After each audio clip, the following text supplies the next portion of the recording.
రంగారెడ్డి జిల్లా షాద్నగర్లో కాంగ్రెస్ నాయకులు మీడియా సమావేశం ఏర్పాటు చేశారు. ఈ సమావేశంలో కాంగ్రెస్ నాయకులు బాబర్ అలీఖాన్, రఘు మాట్లాడుతూ వీర్లపల్లి శంకర్పై రాజకీయంగా పోరాడే దమ్ము లేక వ్యక్తిగత విమర్శలు చేస్తున్నారని, సోషల్ మీడియాలో బూతులు తిడుతూ పోస్టర్లు పెడుతున్నారని ఆగ్రహం వ్యక్తం చేశారు.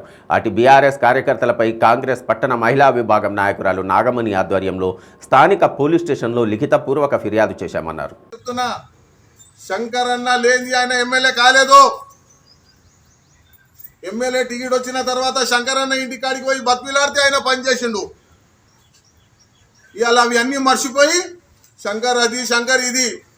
ఉదాహరణకు చెప్తున్నా, మునుగోడులో జరిగిన రాష్ట్రంలో ఎలక్షన్ బై ఎలక్షన్ ఏదో జరిగినో ఆ ఎలక్షన్ల రాష్ట్రం మొత్తం మీద పోయి ప్రచారం, ముఖ్యమంత్రి, ఎమ్మెల్యేలు, ఎంపీలు, మంత్రులు అందరూ పోయి ప్రచారం చేస్తే, సిపిఐ సిపిఎం వాళ్ళు కూడా ప్రచారం చేస్తే ఒక్కొక్క ఓటుకి 5,000 రూపాయలు ఇస్తే అక్కడ ఉన్న ప్రజలు చెప్పిన మాటలు మేము వీడియోలో చూసి చెప్తున్నాం. ఇచ్చిన తర్వాత 10,000 మెజార్టీ.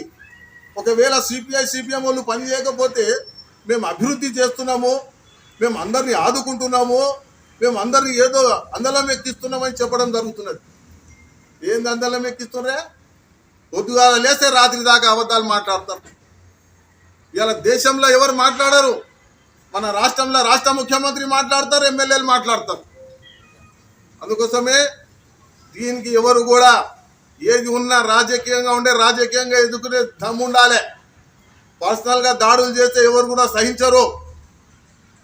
ఈరోజు చెప్తున్నాం, మళ్ళీ ఒకసారి ఇది రిపీట్ అయితే మాత్రం మంచి పరిణామాలు ఉండవు. ఎవరున్నా ఏం చేసినా ఏమైనా ఉంటే రాండి చర్చకు, ఏం అభివృద్ధి చేసి మాట్లాడదాం చౌరస్తలో కూర్చొని.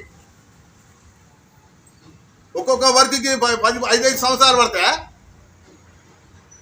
ఏంది అది అంటే? వీళ్ళు చేసిన పని ఏంది?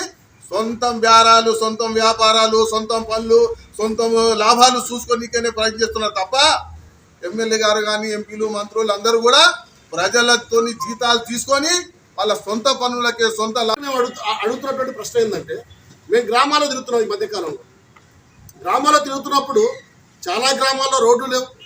అనేక గ్రామాల్లో డబుల్ బెడ్రూమ్లు సమస్య, తీవ్రమైనటువంటి సమస్య ఉంది. చాలా గ్రామాల్లో దళిత బంధు రాలేదని చెప్తున్నటువంటి పరిస్థితి ఉంది. అనేక గ్రామాల్లో మాకు ఎన్నికల ముందు ఇచ్చినటువంటి ₹1,00,000 హామీ ఏదైతే రుణమాఫీ ఉంటుందో మాఫీ కాలేదని చెప్తున్నారు. వివిధ ప్రజా సమస్యలను మేము ఇప్పటికీ ఒక 150 గ్రామాలు ఈ హాస్య జోడో కార్యక్రమం తిరిగే సందర్భంగా మా పార్టీ రాష్ట్ర కార్యదర్శిగా ఉన్నటువంటి శంకర్ నాయకత్వంలో షాద్నగర్లో జరుగుతున్నటువంటి ఈ గ్రామ సమస్యలు, ప్రజా సమస్యలకు సంబంధించినటువంటి విషయంలో నిన్న ప్రెస్ మీట్ పెట్టడం అనేది జరిగింది. ఇక్కడ ప్రెస్ మీట్ పెట్టిన తర్వాత గౌరవ ఎమ్మెల్యే గారు చేసినటువంటి కామెంట్ ఏంటిది?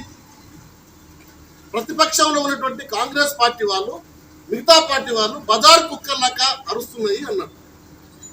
వారు ఒక బాధ్యత గల స్థానంలో ఉండి, అధికారంలో ఉండి 10 సంవత్సరాలు ఎమ్మెల్యేగా ఉన్నటువంటి నాయకుడు, సీనియర్ నాయకుడిగా ఉన్నటువంటి ఆయన చాలా స్వామ్యుడు అని చెప్పేసి అందరూ భావిస్తారు. అలాంటి పెద్ద మనిషి ఊరు కుక్కలాగా అరుస్తున్నారని చెప్పేసి అనవచ్చా?